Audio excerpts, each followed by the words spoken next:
Okay, let's talk about electricity. In talking about electrostatics, oftentimes it's tough because things go wrong on humid days. In Hawaii, it's almost impossible. In San Francisco, it's not much better. In Denver, Colorado, it's wonderful. In Phoenix, Arizona, it's heaven. So it varies in different parts of the world. I imagine here in Vancouver, it's not exactly wonderful on a lot of your days. The important thing with electricity, electrostatics, is the sequence of demos. How I start off is cat's fur, rubbing cat's fur on a rubber rod, charging the rubber rod, talking about the atomic model, the electrons, wiping electrons off, putting them on, and you can talk about whether something is negatively charged, positively charged, and you can define what charge is. So you do the cat's fur, and then then I usually go to a pith ball.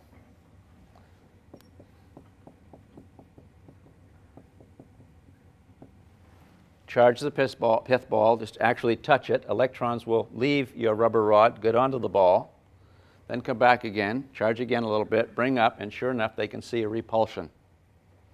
Then you take your, then you've got your silk and you've got your glass rod, and you rub that, and you see that when you bring this over, there's an attraction. So you show the attraction and the repulsion, and I do it with one ball. If you have trouble with this and it's not working, I'll tell you what's probably going on. Your string is dirty, and it's conducting. And when you try to charge it, it goes right up through there. So you've got to have a clean string. I don't know how many years I was teaching where I finally learned that. Oftentimes your things won't work. Well, this silk string is conducting your electricity away. So you get into that, and you're just showing that. Now, so far, that's easy, isn't it? You're showing attraction, repulsion. And then you mention, why is it that like charges repel and unlike charges attract? And what's the answer? Nobody knows. So we say nobody knows, so we say it's fundamental. What I usually do is we'll go over and write the date on the board. And I say at this particular date, nobody knew. Maybe someday we'll have an answer, but we don't now. And you can refer to today's date. And so there you are. Now everything you've talked about so far, and by the way, this is the course I flunked in college.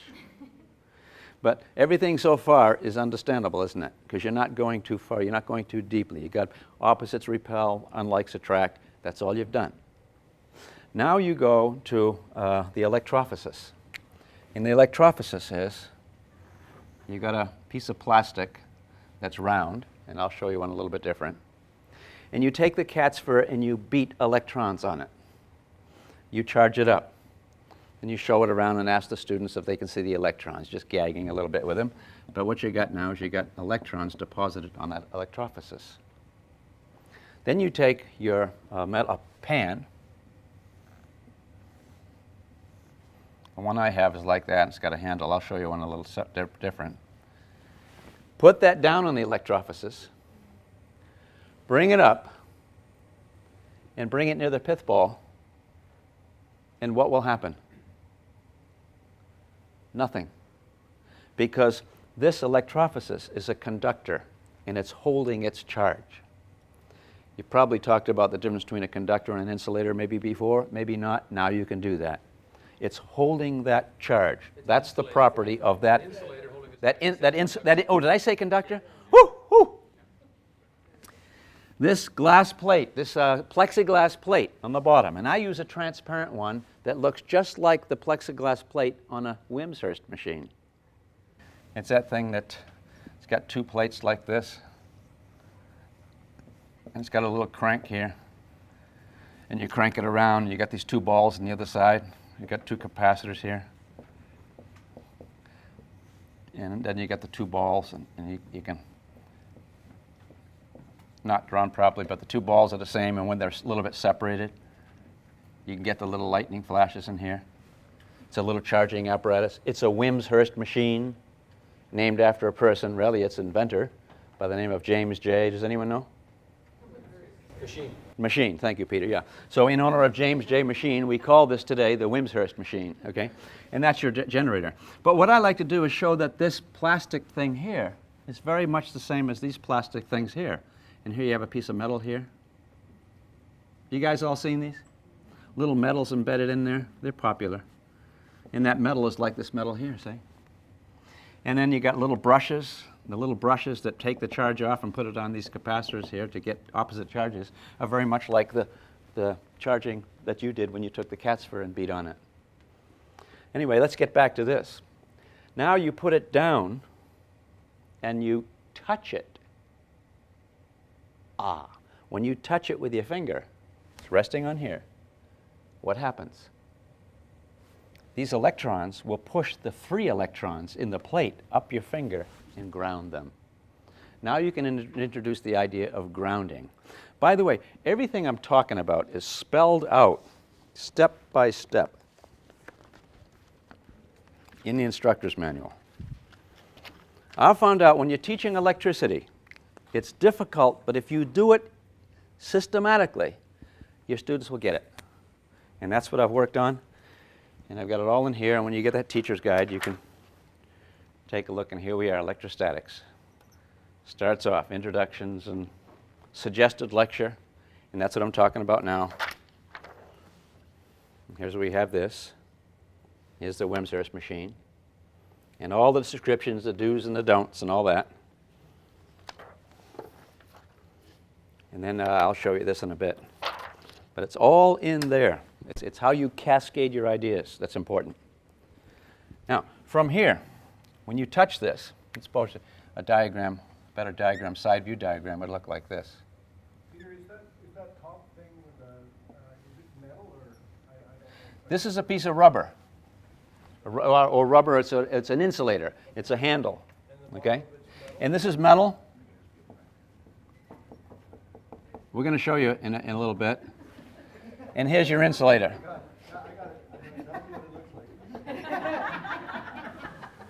Yeah. Yeah. There we go. There we go. Very nice, Peter. Very nice. And here's my insulator. In fact, I can just show you right now. Oh, I don't have my. Do I have a ball and a? No, we got a light bulb, no flasher. Tube there. Okay. Okay. You know how you have your own routine down, and you get used to your routine, and all of a sudden something's not fitting your routine, and you get all messed up a little bit? Well, I'm like that too. And over here I don't have the same little thing I have. I like to show that this is like this. And here we got like this. It doesn't look that. We don't have a Wimshurst anyway. But on this, it's a cat's fur.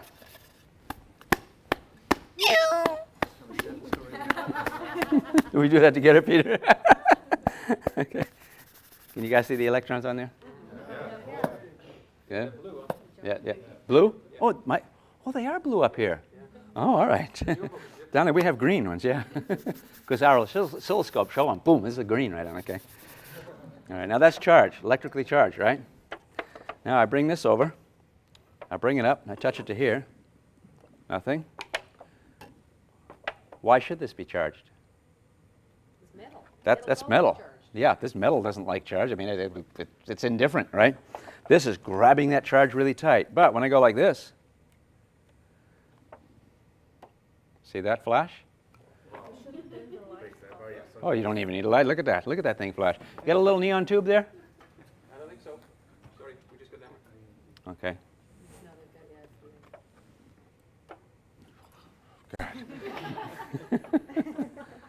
See about electrostatics?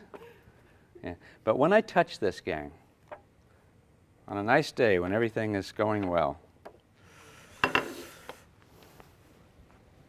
what'll happen is right now, don't forget this is all negative, and what it's going to do is it's going to drive negatives on the top and pull positives down below. Why am I being careful to draw as many negatives as positives in the metal plate? Why? Check your neighbor.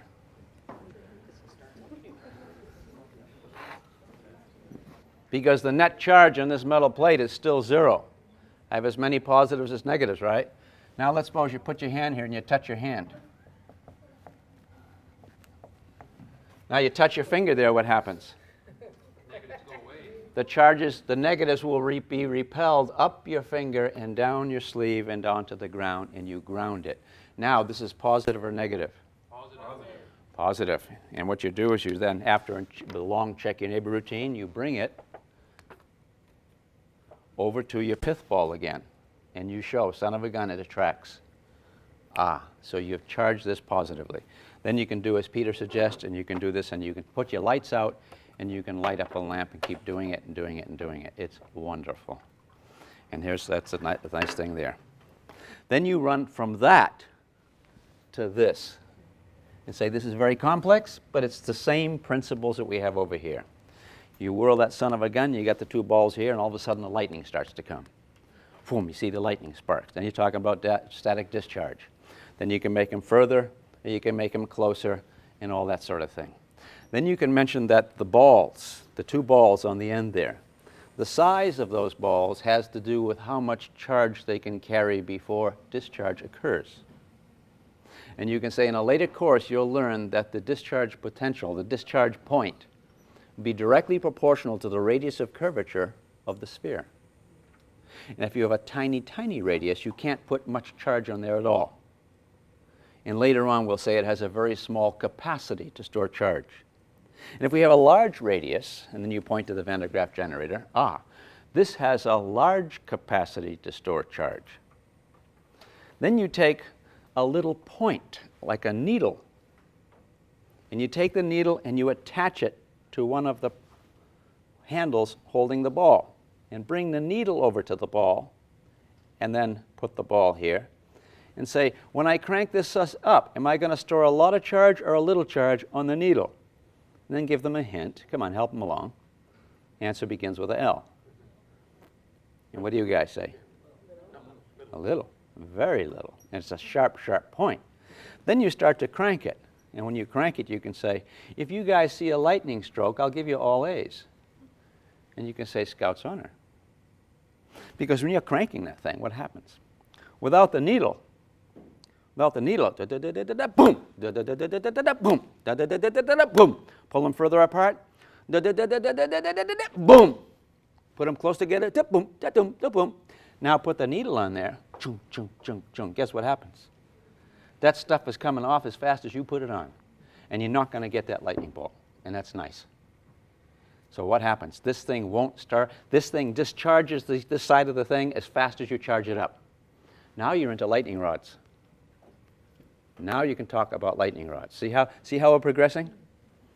Now you're up to lightning rods, and you talk about lightning rods as this sort of thing with a cloud. And you draw on the board.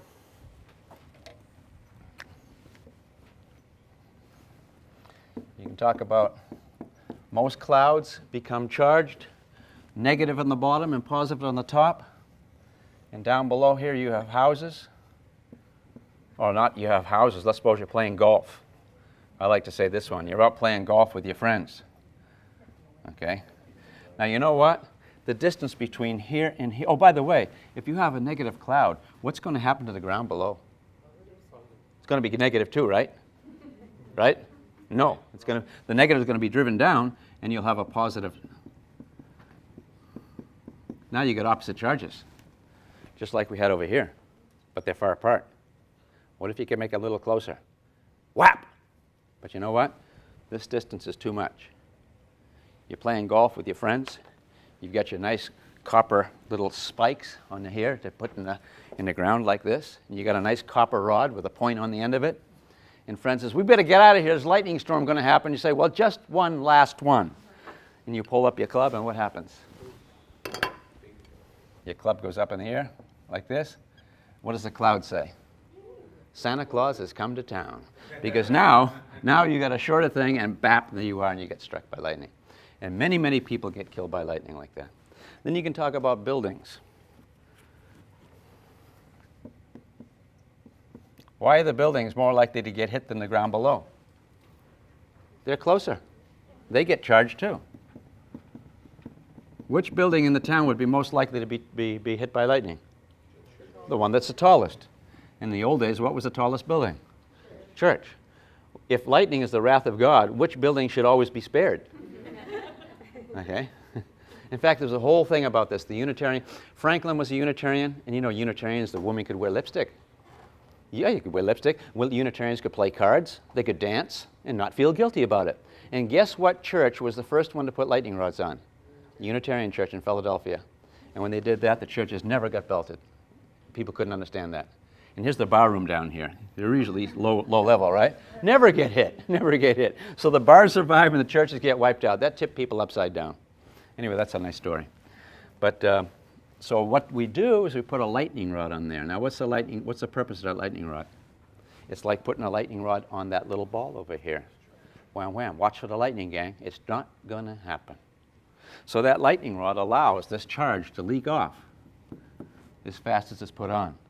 So something over here would be charged, and the lightning will go over there instead of to the high structure. If the lightning does hit there for any reason, then the lightning rod could guide the current to the ground. Hence, you'll see the cables for the lightning rods are usually very, very thick, so they can carry a lot of amps. Amps, volts, next chapter.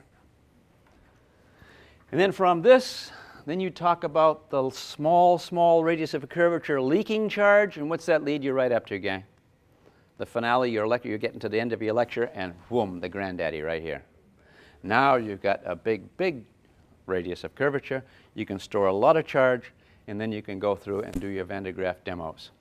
How many people have never seen demonstrations with a Van de Graaff generator? We all have. Okay, good.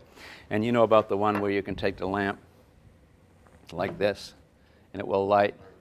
And if you hold it like this, it won't. And over here, it does. That's a nice break-off point to say, hey, here's your homework for the weekend. Why is it that when the lamp is held like this, it doesn't light up? And when it's like this, it does. And then you talk about the idea that around this charged dome, and you don't have to go through all the intricacies here. I wouldn't get carried away with that. Talk to people afterward about that. Don't go into that. Say this is a mechanism for charging things. I'll never forget when my first job at City College, I had the Wimshurst machine. And I was the roommate of a fellow who was into E&M. That was his thing.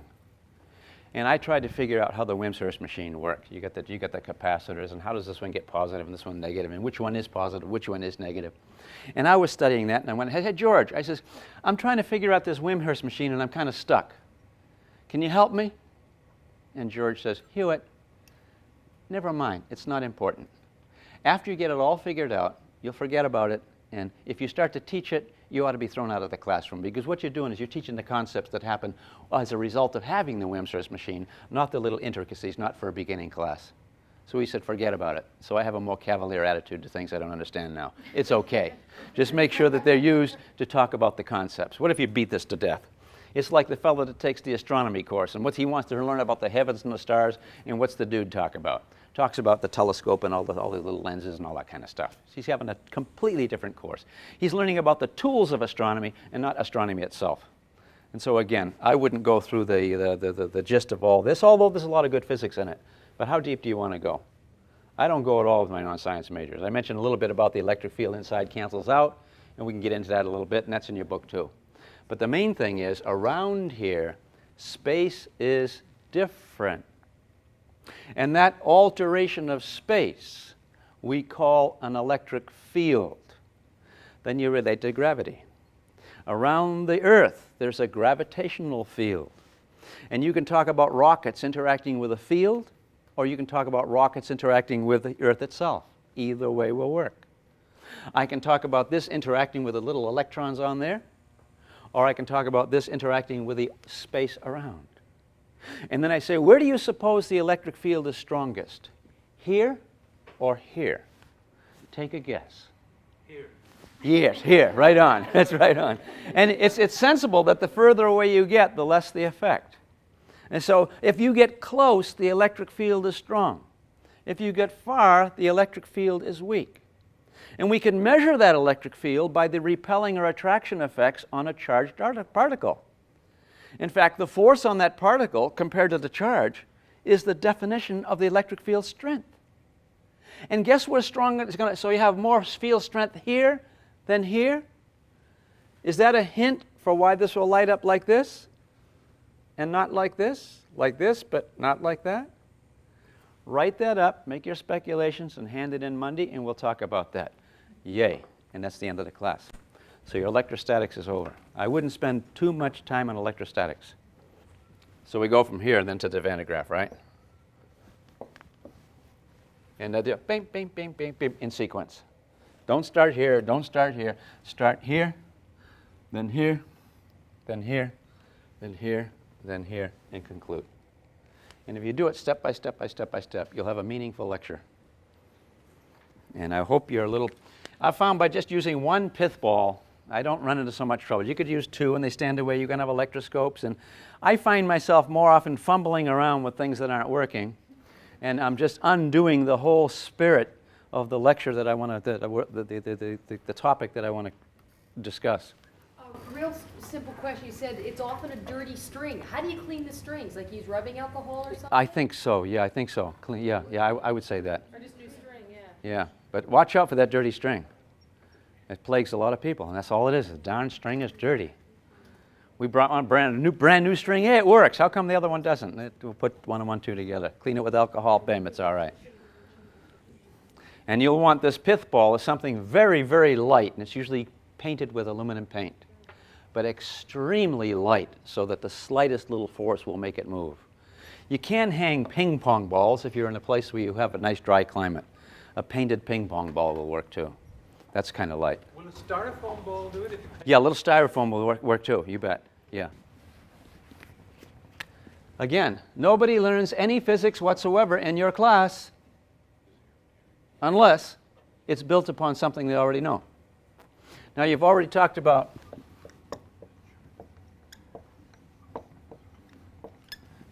gravity. And you've even said that when you divide the force by the two product of the masses and the distance square, you always get the same number. We call it g. You say, therefore, we can write this equation in the exact form as this.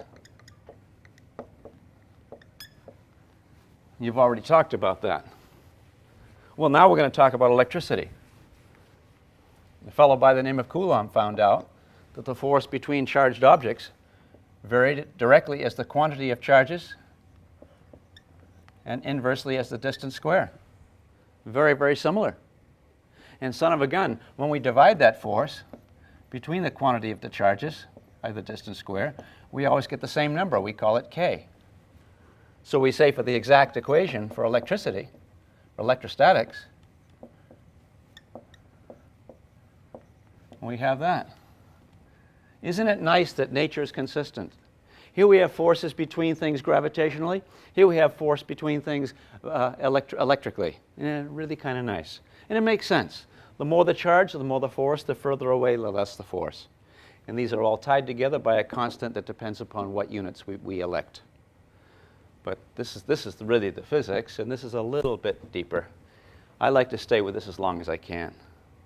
I don't want to think there's something magic about this or magic about that. These are little devices to make the units over here match the units over here. That's it. And if you want to talk about how big this is compared to how small this is, then you're getting into a thing about the units, and I get in fights with all kinds of people about that. How big these values are depends upon what you choose to call for over here, see? So it's all we can say is electricity is very, very strong compared to gravity in interactions where we make measurements. Yeah? Before you erase the lightning rod, I obviously have a misunderstanding of it. Can you explain how a lightning rod actually works? I would have thought a lightning rod would be hit more often rather than less often. If a lightning rod is attached to the building that it's attached to and then goes to ground, all this area here ought to leak charge off that lightning rod as fast as it's put on. So you should have less charge in here than you do elsewhere. Less charge, then less charge difference, and less hitting. So the primary purpose of a lightning rod is to prevent lightning, not to attract it. But you're covering yourself. If it does hit, because closeness may win over this, and the idea closeness wins I want to talk about in a minute, then it will conduct to the ground. Oh, there's one thing nice in electrostatics I haven't talked about. It's when you rub the balloon against your hair, you put it up against the wall. Well, just to say, oh, that's charge polarization, that's not enough. What is the charge polarization? I like to describe it like this. I want to talk about induction a little bit, because it has to do with these.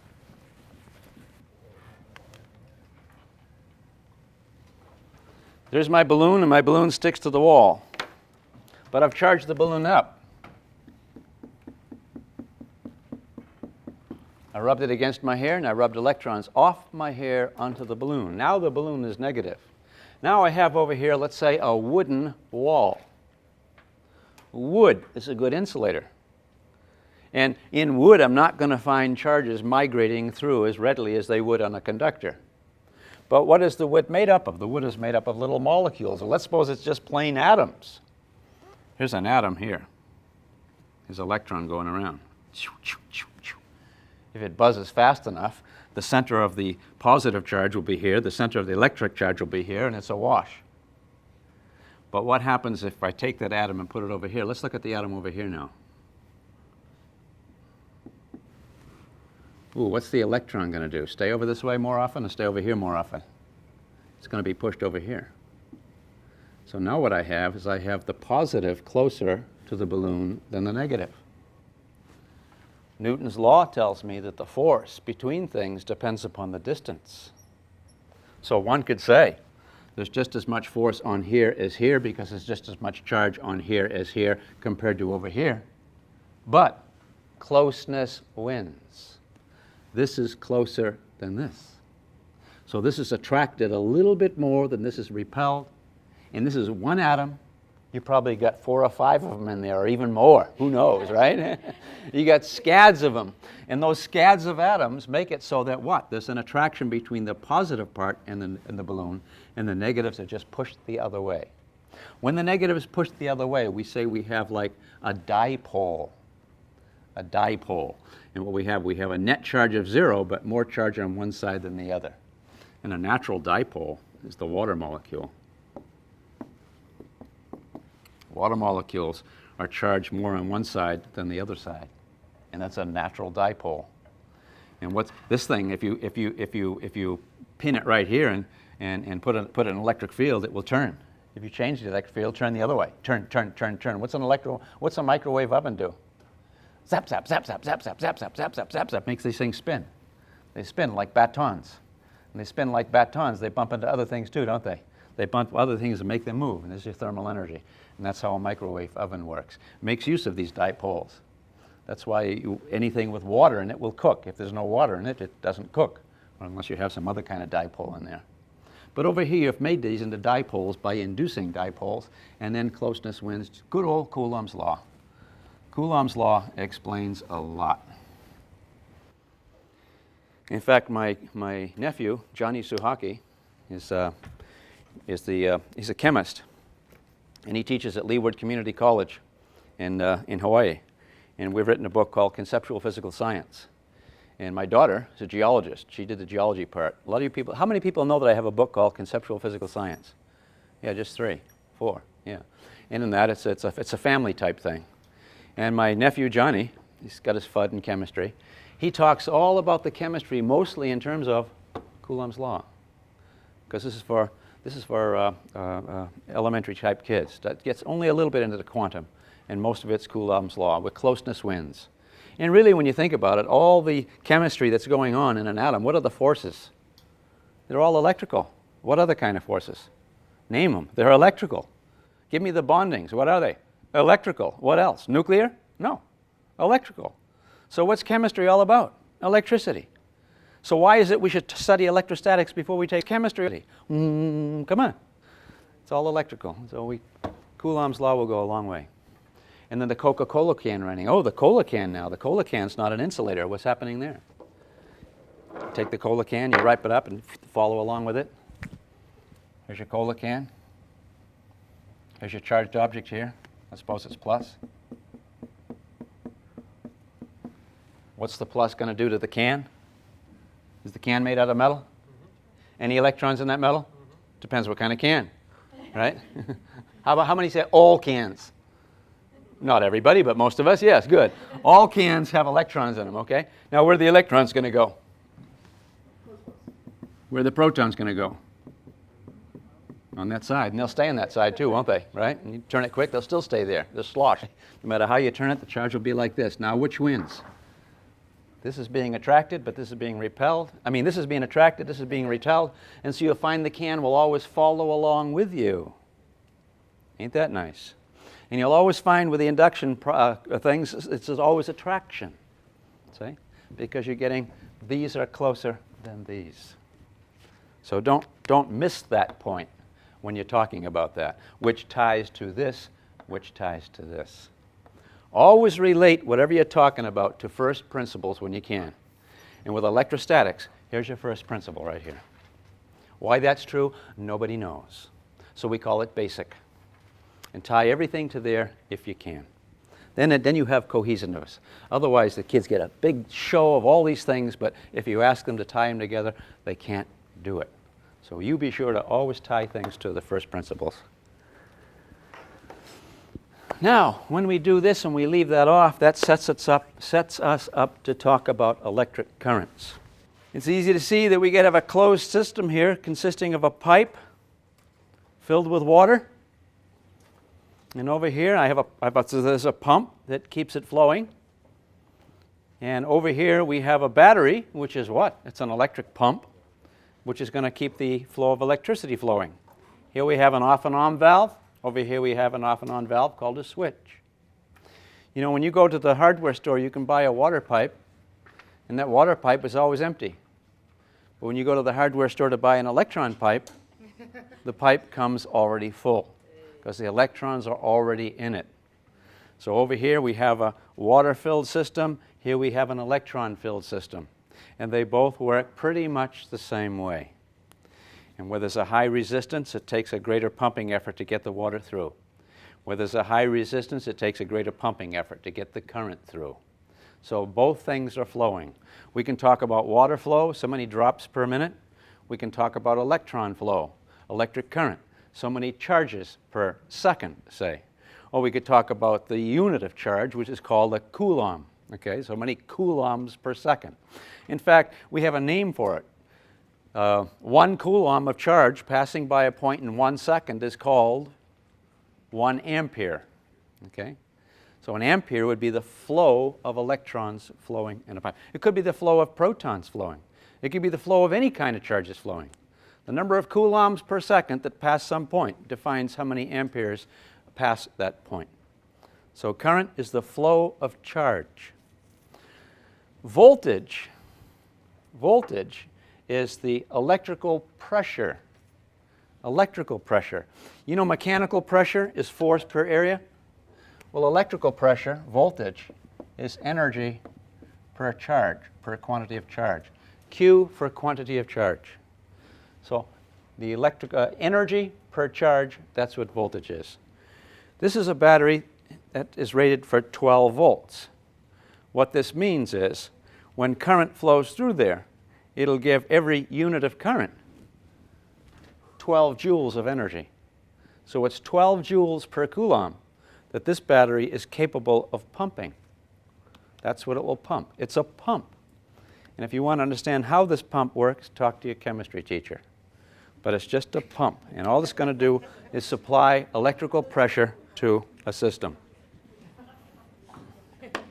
Now what I've got here are 3 lamps. Brian's done a nice thing for us. These lamps are bright. I'm going to connect this lamp across 12 volts. See how bright it is? Hurts your eyes. So Brian put these little cups on here so that now when I do it, watch this, gang, I take these little alligator clips and put that on here, and now I complete my circuit. Now you guys can look at that without hurting your eyes, yeah? Okay. Now this is a 12-volt battery. This battery is a pump that's capable of giving 12 joules of energy for every unit of charge that flows through the system. And right now it's connected, so I have a flow, I have a circuit.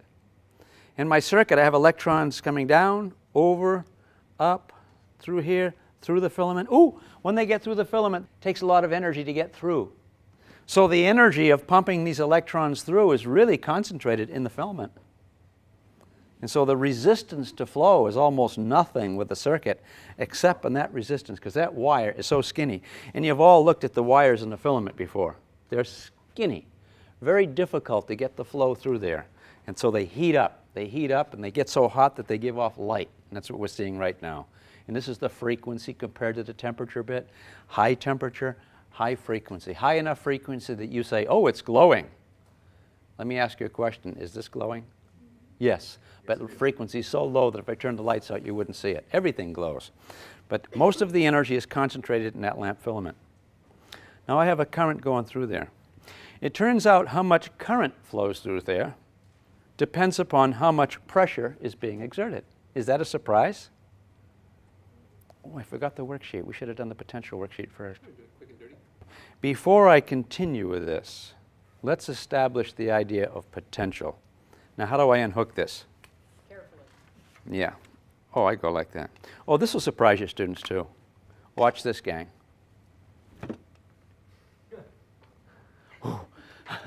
12 volts across my body.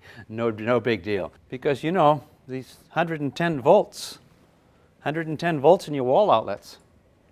And then you tell your students you're doing these electrostatic discharge things with maybe 10,000 volts. Well, 10,000 volts, you go, oop. 110 volts, whoop, they carry you away. So what's the difference? Voltage is energy per charge. It's a ratio. It's like this fireworks spark. High temperature, but low energy. High voltage, but low energy. It's energy that's going to hurt you. And so you can have a very, very little bit of energy, but an enormous voltage. And this does that. Getting back to our analogy,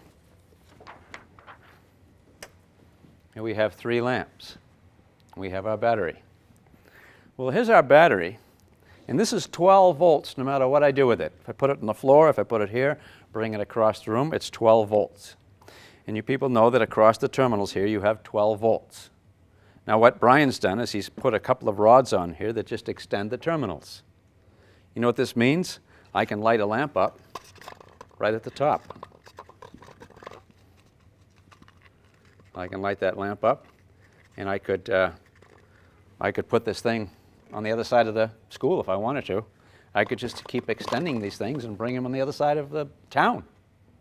And you know what? On the other side of town, it would light up there too. And we'll neglect the little power, the little losses through the connecting rods here because the resistance is so small. I'm using a term that I'll develop in a little bit. But this is just extension of the battery terminals, period. That's all it's doing. It's making it so we can all see it. These are the lines that you see in any electrical appliance. There's typically 2 wires, one with it coming up and the other with it going down. Talk about AC in a little while. But so far, so good. So we have an electrical pump that'll give me 12 volts of pressure. And that 12 volts of pressure will light up this lamp. That 12 volts of pressure will give me electric current in that lamp.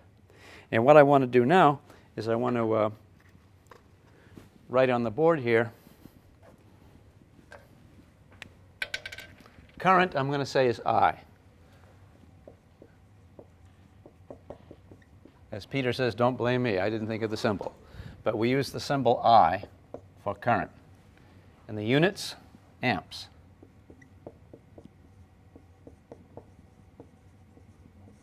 In short for ampere, and that's the name of a French dude. Here's the bit.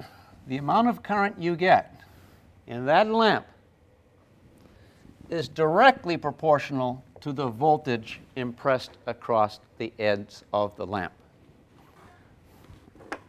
Here's my lamp in here. Here's the ends of the lamp. The ends is the lamp filament. If I put a voltage across these ends, you see here, I get a current. I really can say, at the cost of being redundant, I can say voltage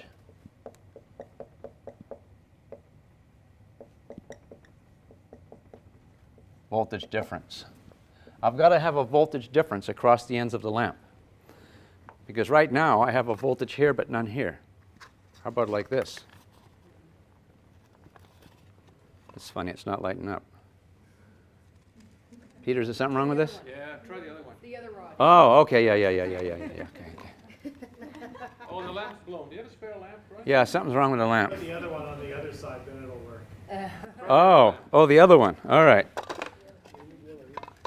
Yeah, one on each. Like this. Hey, why don't I put this one over here? No. Oh, hey, there we go. I think it, Brian, the lamps are okay. Horsing around game. I can't resist horsing around. But right now we have a voltage across the ends of the lamp. There's a voltage difference. This is 12, this is 0, or 0, 12. I don't care which one. I'm only interested in the difference. And if I go like this, I have nothing. Now I have no voltage difference across here. You got to have a difference. And I like to talk about it this way. When I grew up, when I was a kid, we used to live near what was called the MTA. It was an electric train. And the electric train has one track that's electrified, 5,000 volts DC, and then you've got your two rails for the train to go on. And what would happen is the train would have a brush that would scrape across that 5,000 volts, and we had electric motors in the train. Well, if you're walking along the regular tracks, no problem. You notice, why do you put your arms out, by the way, when you walk? Moment of inertia. You increase your rotational inertia, that's right, yeah, okay. And so you could walk on the train track like that. Now, how about the 5,000 volt track? Could you go like this?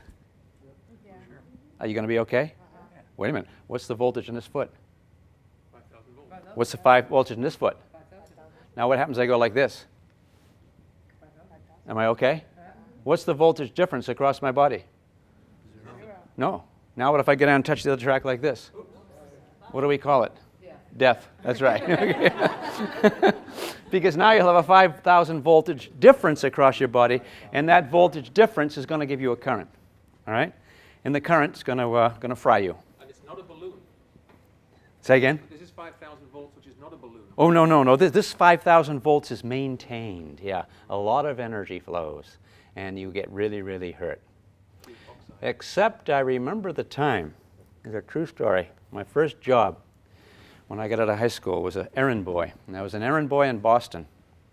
And this same MTA would go up above, and we call it the elevated. And up in the elevated was a drunk that was sitting on the third rail with his feet on the second rail with his bottle of wine. And the fire engines were all around, and there was all sorts of pandemonium, and the drunk was okay. Do you know why the drunk was okay? Because it was winter. And when it's winter, if you're an indigent, what do you wear? Thermal underwear? Honey, they didn't have thermal underwear when I was a kid. It's a brand new idea. He had newspaper underneath himself. Now you guys do that. You're out and going to sleep on the park benches at nighttime. What are you going to do in the winter? You put newspaper under there. And guess what newspaper it is? A good conductor or a good insulator? Begins with an I. An insulator. And this guy was sitting there, and he had so much insulation that he sat there with a voltage of 5,000 volts different, negligible current, because he had an enormous electrical resistance. And that brings us up to the rest of Ohm's Law.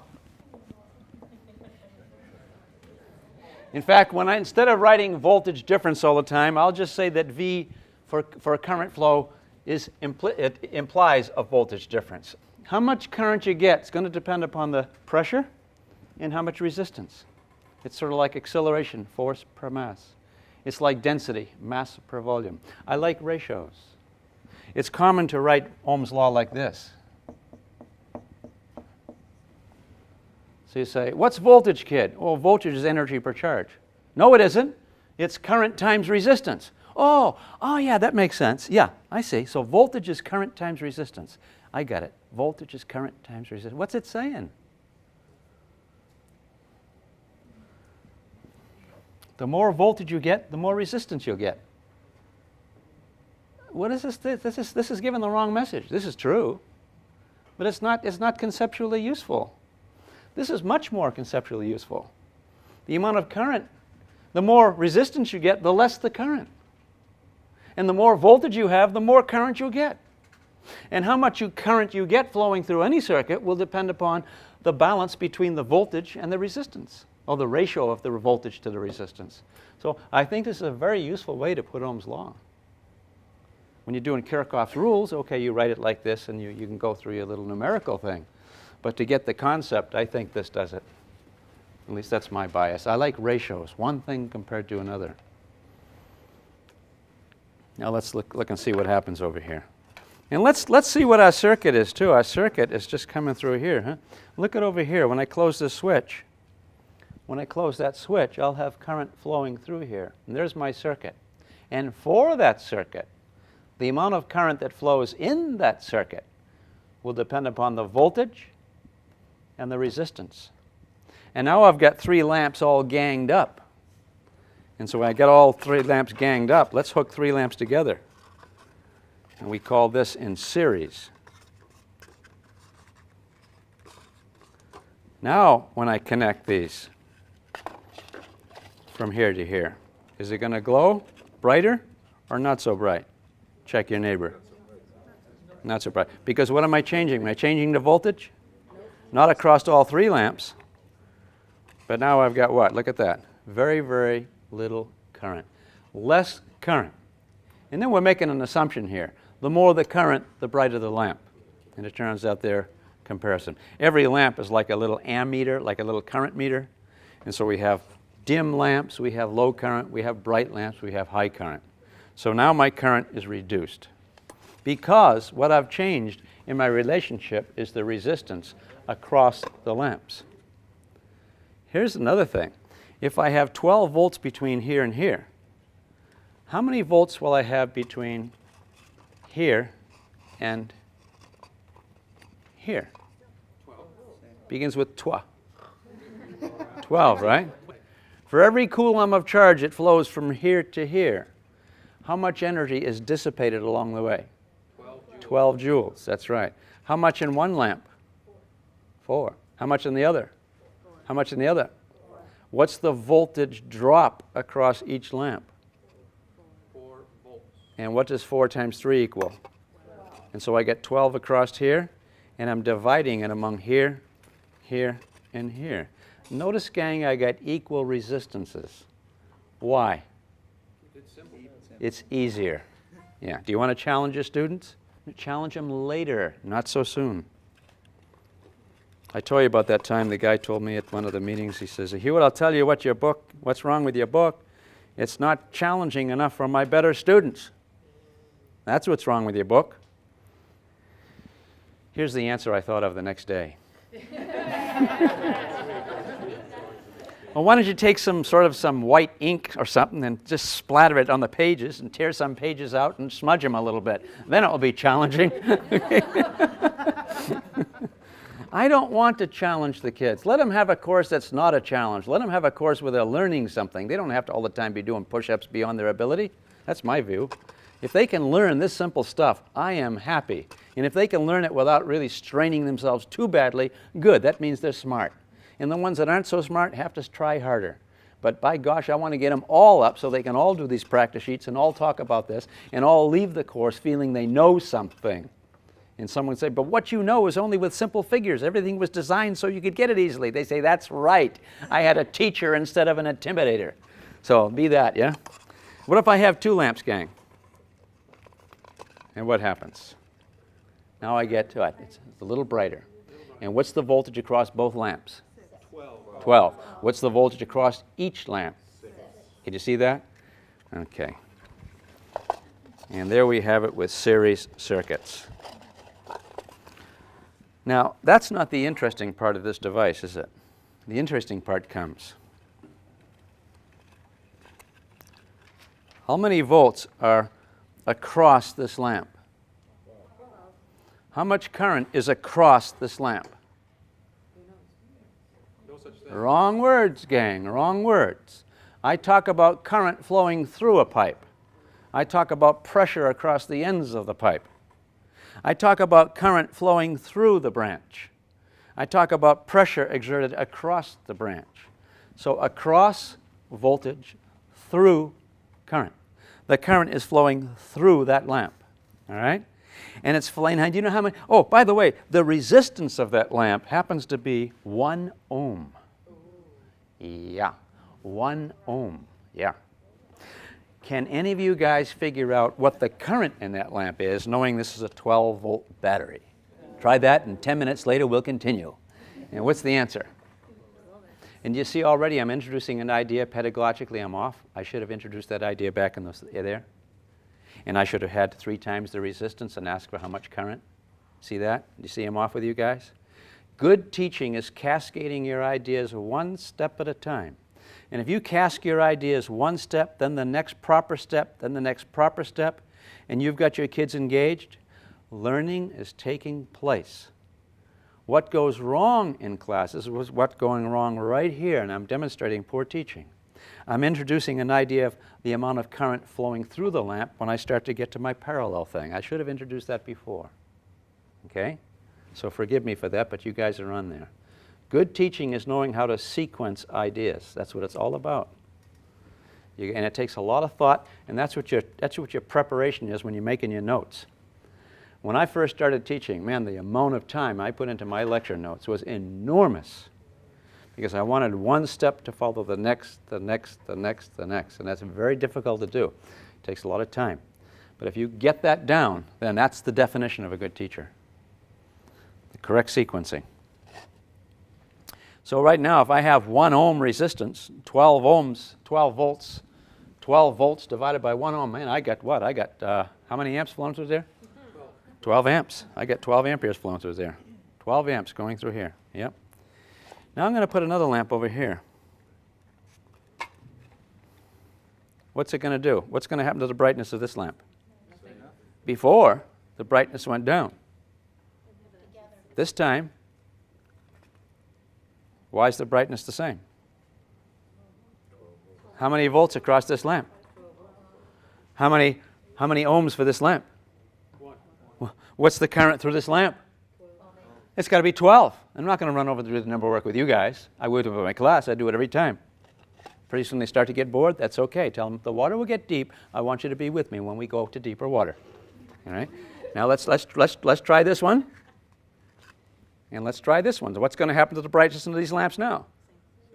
Why do you say the same? Because they still get 12 volts across each one. Is this a complete law? I forgot the most important part. Period. Yeah, the voltage drop. Yeah, you saw the voltage drop.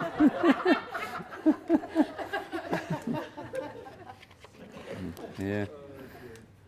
Yeah, the students laugh loudest when things go wrong. Huh?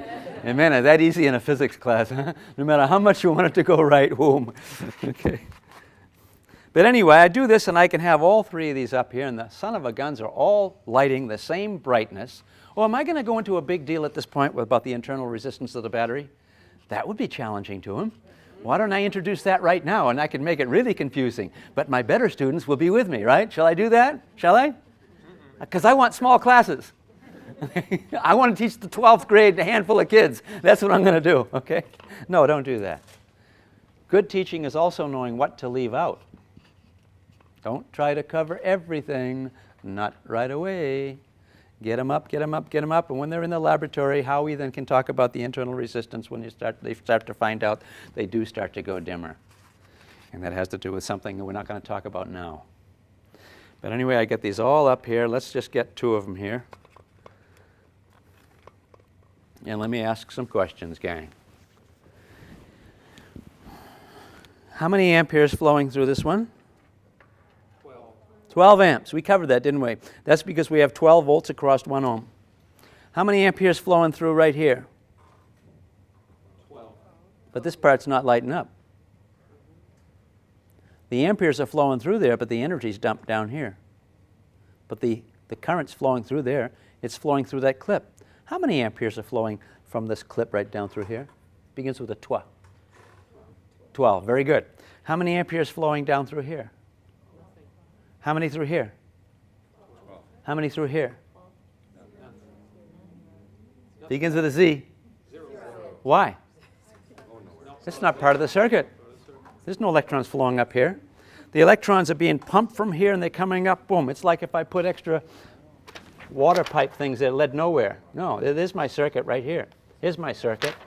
Here's my circuit. My parallel circuit, I forgot, I don't have one of these, but you guys can imagine it, yeah? Well, here it is right here. Here it is right here. Can you see it? The battery and the little jiggles here and the little jiggle here, and you can do it on the board. In fact, I can do that quickly.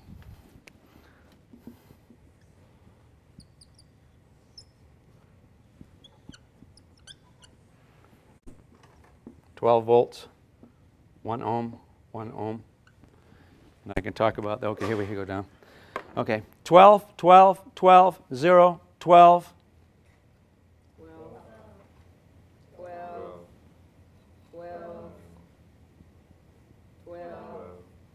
24. Again, 24. 24. this current flowing through the battery? You betcha. Just as much current's flowing through the battery as flowing through here? As here? No. As here? No. As here? Yes. Yeah. So what's happening? I got 24 amps coming up. And how many coming in here? 12. How many coming up here? 12. And when they gang down here, how many? 24. If you understand that, you can do this one. If you don't understand it, you'll get all confused. And here we go. How many here? 12. 12. 12. 12,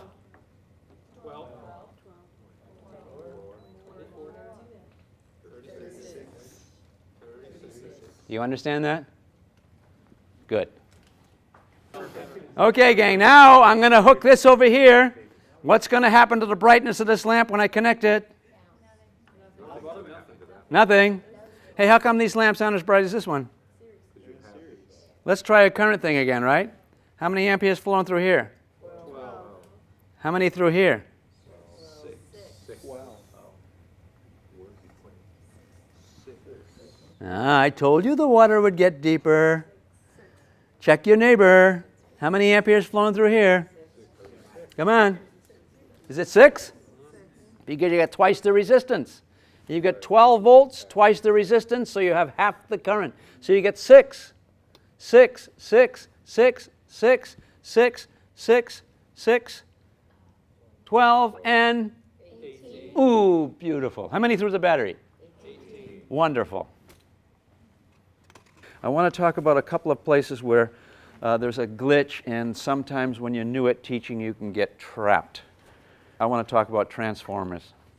I remember when I was in school, I was told that Ohm's Law didn't apply to a transformer. I get all bummed out. And a textbook didn't help either. Remember Dick Tracy? Ahead of his time. They who control magnetism control the universe. You know, what I usually like to start off is have some nails and paper clips on the table and talk about those clips are on the table instead of the ceiling because the whole earth is pulling them down. Every molecule in that earth, and he's pulling them down, except the molecules up here pulling up, yeah? But there's more down, and the force of gravity is certainly strong, isn't it? Okay? Then you take out a little magnet and you, which wins? The magnet. So again, he who controls magnetism controls the universe. You get into that kind of stuff. And you talk about magnetic fields. You see the shape of the fields. These from the book. And then around the current carrying wire, you get a field, and the field's in those directions. You talk a lot about that. You can show it, a wire going through a piece of paper, the little compasses around. That's kind of nice. And you know what? Those fields will all bunch up if you make the wire into a coil. So guess where the magnetic field is stronger, out here somewhere or in here? Everyone that thinks it's stronger out here, stand up. Where's Karen today? Okay. And we can see, too, that if you take it and keep going to a coil like that, it just makes sense that, by golly, it ought to be strong in there. Then to further strengthen it, put a piece of iron in there. And you've already talked about iron, the fact of the little electron spins and how every iron atom is a magnet in this form, more spins one way than another with iron relative to other things. And hence, we talked about that. That's the chapter 23 or whatever it is, right? But it makes sense when you get it to electromagnets. If you take this step by step by step, everything will make sense. And then here's something I like to talk about. Oh, we know about this. And here's the key rule for electromagnetic induction. Change the magnetic field strength, or the magnetic field flux, or I'll just say change the magnetic field in any closed loop of wire, and you will induce a voltage in that loop. And if it's a conducting wire, you'll then induce, the voltage will produce a current in that loop. And depending upon the resistance of the loop, you'll get a certain current. Okay? But that's the rule. Change the magnetic field in any loop of material, and you'll induce a voltage in that loop. Turns out it gets even more fundamental. You don't even have to have that loop there. But let's begin with that, because then we can talk about this sort of thing here. And so you push the magnet down, pull it up, and sure enough, the little meter will go. And you can kind of do that. And then you can hold the magnet still and push the wire up and down. Who knows what is what? I mean, it's all relative, isn't it? And where did this whole thing come up anyway, that magnetism is connected to electricity? Einstein's paper on relativity. They called it the electrodynamics of moving charges. Turns out when your charges move, the electric field around them, they get moved too, and this little effect of that is what we've been calling magnetism all this time. And Ørsted, of course, was the first one with you read about that, about in the classroom showing that the compass needle wouldn't move, and he held the wire this way. Oh, it's wonderful, wonderful stuff. And then this, you keep making the coils more and more and more, and you keep getting more and more current or voltage. Here's the one I like to talk about here. There's the one I'd like to talk about. Okay. Motors, generators. And we talk about a motor and a generator are actually the same device, aren't they? And it's a question of whether you want mechanical energy in, electrical energy out. We call that what? A generator. Mechanical energy in, turn the crank, and you'll light up the lamp. So I'm putting in mechanical work, and I'm generating electrical power as seen by the lamp glowing, yeah? And then the other one is put the electricity in, and son of a gun, the thing will spin, and you have a motor. And you guys all do that. You come up with the same device. First you crank it, and you call it a motor. That's in the previous chapter, okay?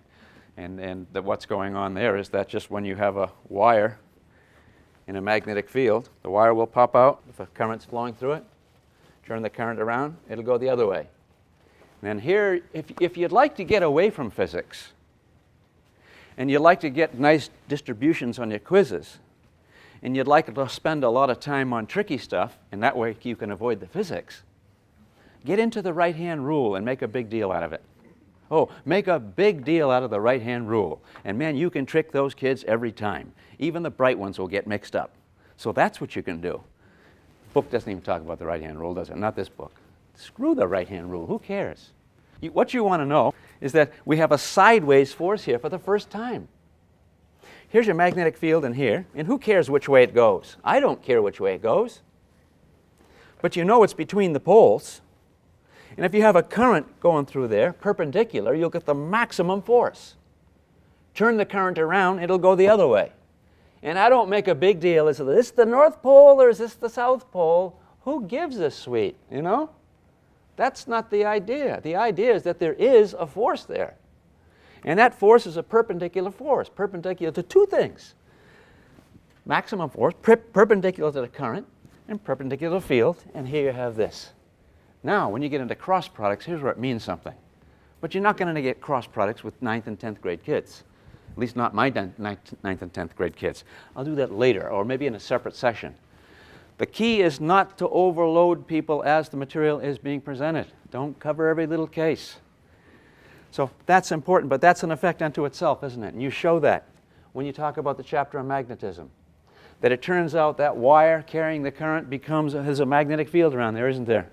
And so is there any mystery why that magnetic field would interact with the magnetic field of that stationary magnet? No. The fields are interacting. And what's the evidence of that interaction? Whoom, the wire moves. And from that you can make meters like galvanometers.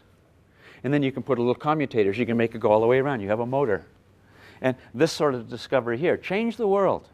Have electric motors. That's powerful. And the idea is very simple. And that is, you have an electric current flowing in a magnetic field, it's going to be forced one way or the other. That's a lot. Which way forced? You can make a big deal out of that if you want. But if you want to get up to rainbows, I would suggest you don't. When we get to Faraday's law, electromagnetic induction, we learn a whole new rule. And that whole new rule is, change the magnetic field, and you'll generate a current. See? Now over here, the first chapter of magnetism, we're producing a force. Electromagnetic induction, it seems like a whole new thing going on, right? It isn't. It's the same thing. This time, we force it down by pushing it. And look, you've got the force, you've got the B field, and now you've got the electrons moving along the wire. Here they're moving perpendicular to the wire, so the whole wire pops up, and you can make motors and electric meters. But here's the same thing. Now you push it down. And what's the drift velocity of those electrons? A lot or a little? What's the answer begin with? You got it, okay? And so it's not very much anyway. In fact, when you push that thing down, you're probably moving the electrons faster than that battery is that's producing the current over here. So you have an electron moving through a field, whoom, will experience a sideways force. Here, and that's it. That's what's going on. Charged particle crisscrossing a magnetic field will be forced. That explains electromagnetic induction and motors. So it's one thing. And it's nice to find out that there's fewer and fewer rules that keep this whole thing going, called the universe. And Einstein, of course, spent his whole life trying to find out the relationship between this and gravity and couldn't do that. But the more you learn about something, like physics, the more you learn, the more you find out that everything's connected more intimately than you thought it was. These are not separate effects. They're the same thing. Mm-hmm. Now I want to talk about transformers. I started teaching in 1964. And in 64,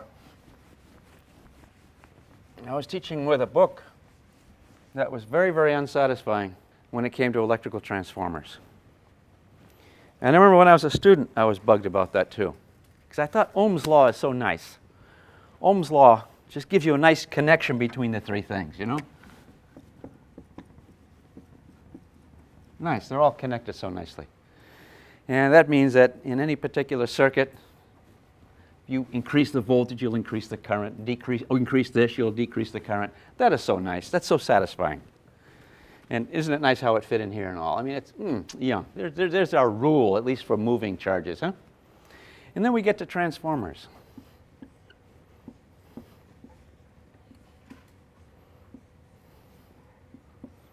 And we wrap some wire around here. We get that wire going around here. And over here we have wire coming in here, intercepting out here. And all this big core of block is, what's it doing? It's just doing like a copper wire does on an electric circuit, whereas a copper wire will guide the field lines, electric field lines, this piece of metal, and we have all these little laminating things in here so we don't get the eddy currents, right? We don't want to heat this thing up. That's another thing. But anyway, you're going to have some power coming in and some power coming out. You're going to have over here maybe some current. Power is current times voltage in. And over here some power coming out, and that's going to have to be equal to current times the voltage over here that you induced times the current that flows through the whatever resistive load you have on the side.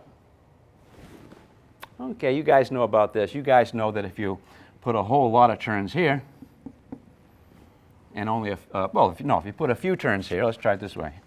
You put a few turns coming in, and you have a lot of turns coming out, boom, you can boost the voltage way up. You know that. So you do that with your television set, huh? So you come in with 110 volts on here, and more turns. If you got 10 times as many turns, you'll have 10 times the voltage. Jack it up as much as you want, and your voltage becomes huge. Now you hear the little rule that in a transformer, if you boost the voltage up over here, that times the current, that means over here you'll have a small voltage times a big current.